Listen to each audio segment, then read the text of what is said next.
Do you want to turn your ROG Ally into a Stream Deck? Well, in this video, I'm going to show you how to do just that.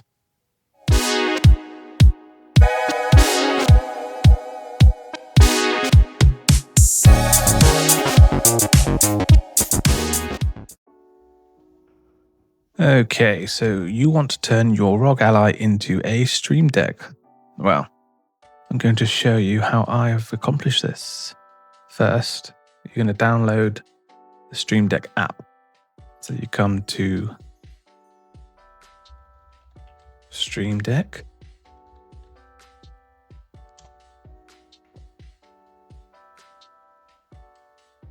Like this. Go up to downloads.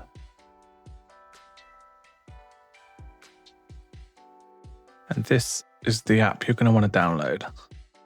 Okay. So once you've done that, you open up Stream Deck. And this is what you'll get. So what you'll do is you've got all your devices here. So you want to add a virtual stream device. Just set one up here.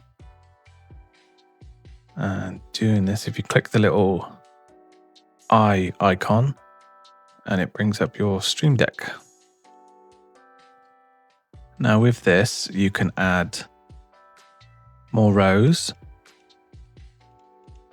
and more columns. And you can also adjust the size. So what you're going to do is you want to click on this and drag it over to your Ally, like so. And you want to adjust the sizing to how you want it.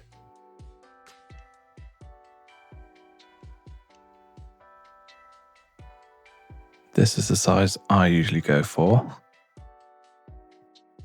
And then you would add your buttons as you normally would with your regular Stream Deck. So let's say we want to open up the Xbox app. You would tap that, and then it would bring up one of the icons here.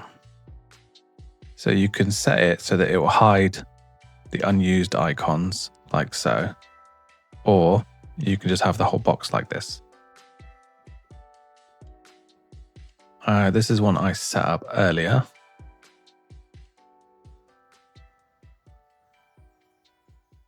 So this is the one I use. And then all you do then is utilize the ROG Ally's touchscreen. So say you want to open up YouTube, I'll tap this button. And there you go. That's how you turn your ROG Ally into a Stream Deck. So to access the virtual Stream Deck software, you need to own an actual physical Stream Deck or an accompanying mouse and touchscreen display. I went for the mouse. The Corsair Scimitar Elite Wireless SE. I need a gaming mouse, and I also wanted to access this software, so I went ahead and purchased this on offer during Black Friday. But yeah, so that's how you access the software. It's not free. It does require an actual physical device to unlock it. But I'm going to show you a free way of doing it. Now, this isn't perfect, but it's usable, and it doesn't require you to purchase a physical device to be able to unlock the virtual software. So I'm going to show you how to download an app called BlueStacks, which is an Android phone emulator. And that will allow you to download the Elgato mobile app. And then you'll be able to use that instead of the virtual Stream Deck. Now, to download your BlueStacks app, you want to go to your browser and type in BlueStacks, and it should come up. Click on that, and you click on the first link that comes up, bluestacks.com. And you go down to this blue button that says download, and you click it. It'll download a file, and you just open the file. Click agree and install. Now with BlueStacks opened up, what you do is you go ahead and click on the home tab on the top left or the bottom right. Then you click on System Apps. Go ahead and click on Play Store. Give it a second to load up and it will ask you to log in. Go ahead and enter your Google account information and log in to Google Play Store. Once you're in Play Store, what you want to do is go ahead into the top search bar and type in Elgato Stream Deck. Now it'll pop up probably first thing on your list and you just go ahead and install it.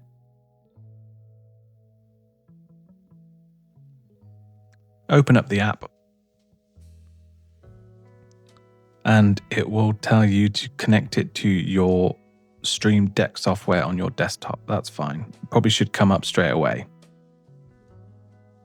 Then what you do is you scroll down to Stream Deck Mobile, and that's how you add your buttons.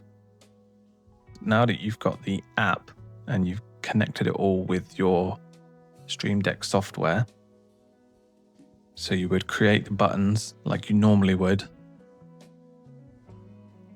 But because it's the free version, we are limited to 2 pages with 6 buttons in each. So we'll minimize this. So this is your emulated app of the Elgato Stream Deck Mobile. And what you want to do is drag this over to your ROG Ally and then pop it into full screen mode, like so.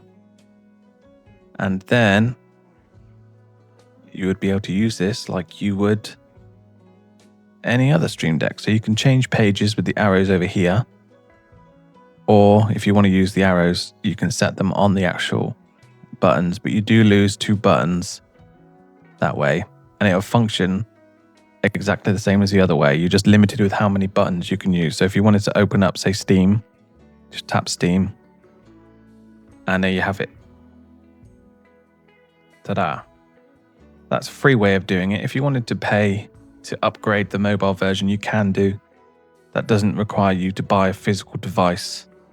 But if all you're doing is some simple streaming or recording, I'd say 12 buttons is all you really need.